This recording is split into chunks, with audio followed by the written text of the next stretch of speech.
Rachel Zegler's performance, like I said, the skin tone and ethnicity were the least of the problems here. Her acting was just way, way off. It was very controlled. It was her emotions never matched her expressions. The words that she was singing never matched her acting. It was almost like, I don't know, maybe she wasn't ready for this yet. Like she got pushed up way too fast in terms of the acting ladder, and never really learned how to act. And you could tell, and there's gonna, I don't know, a lot of people aren't even gonna see this, but go back and watch some of the parts where she's acting, like especially when the Sebastian Stan, generic Sebastian Stan lookalike gets shot with the arrow. It's like he gets shot with an arrow, and her emotion towards him getting shot with an arrow did not match him getting shot with an arrow. It's like, how hard is it for you to, as an actor, be like, all right, he's gonna get shot with an arrow, all right? Action, let me see the emotion, right? This is supposed to be the Prince Charming of this movie, right? He just got shot with an arrow. Let's see what the emotion is. It wasn't there. She's just kind of like, and this could also be, this might not be the actor's fault. This could also be the director's fault, because if you have any skill in directing and you've seen this kind of acting, you'd be like, all right, we're gonna do another take, and then you tell them what to do, or think about something that's going to make them actually get to this emotion that you need for this shot. And not just for that shot, all the shots for her acting. Like, I'll give her some props. She can make her eyes tear, but whenever she's making her eyes tear, the emotion in her face doesn't match the emotion of the scene.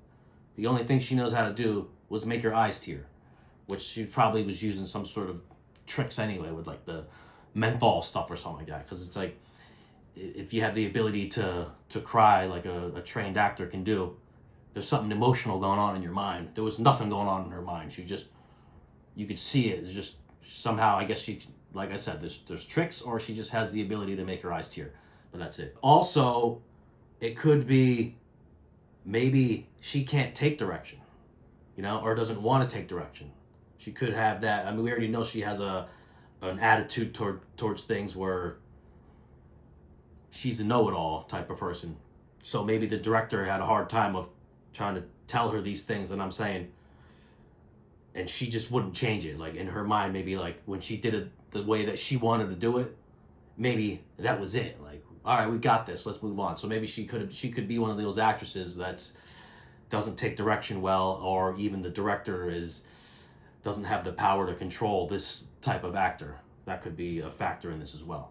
Big problems that I've seen were in the story and in the structure. I think that the film moved too quickly past all of its agenda-driven storylines and never gave you a chance to actually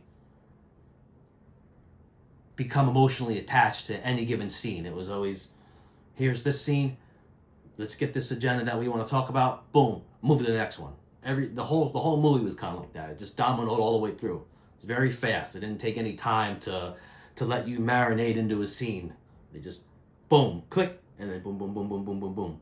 I remember watching the movie when she gets to the empty house of the Seven Dwarfs, which is supposed to be, half the movie, Snow White and the Seven Dwarfs. When she gets to their house, I'm thinking, I don't have any emotional attachment to any character in this movie yet, and that was like an hour into it.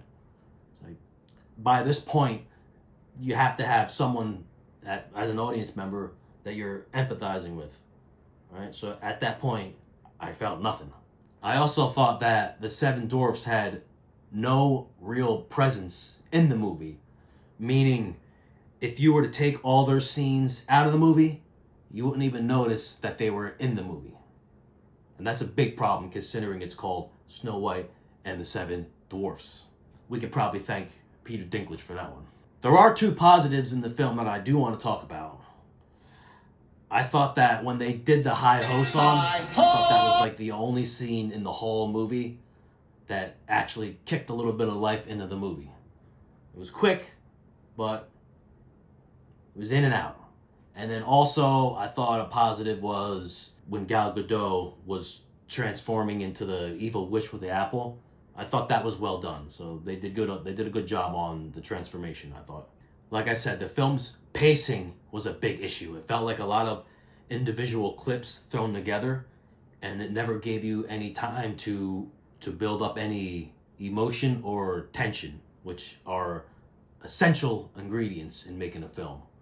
And then in the final act of the movie, when Snow White is regaining her castle back, or her kingdom, there was this odd moment where everyone was hailing to the queen, or to Snow White, and they did it in a very Hunger Games style fashion, but it was literally like a 2-second scene. It was, they did their kneeling to the new queen, whatever, and then they moved on to the next thing. Like they didn't understand.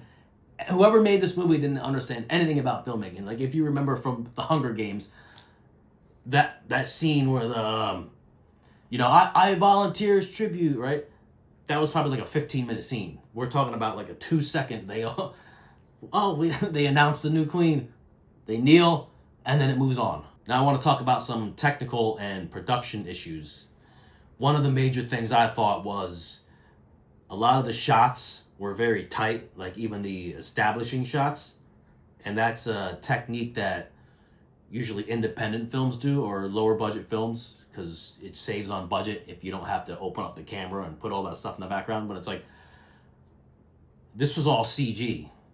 It didn't make any sense why they had to do a tight shots like that. The one thing that they could have made the film, a positive note on is looking good, but they chose to have very tight shots, and it just gave it a very low budget feel. And for a $250 million budget, you're expecting big, extravagant sets like Wicked, right? They had great sets. Practical sets, not just green screen cloth like I got behind me here. And for the singing, for the songs, I thought that they relied a lot on compression, which is a filter that you put over singers when they're not great singers. Now, it wasn't as bad as Emma Watson in Beauty and the Beast, where they used auto-tune, like T-Pain. Like, you can hear a little bit of the auto-tune in there, just on like correcting certain notes, but they went really heavy on the compression, and you can just, it takes you out of the movie in terms of, we're not getting the true performance of this actor or actress.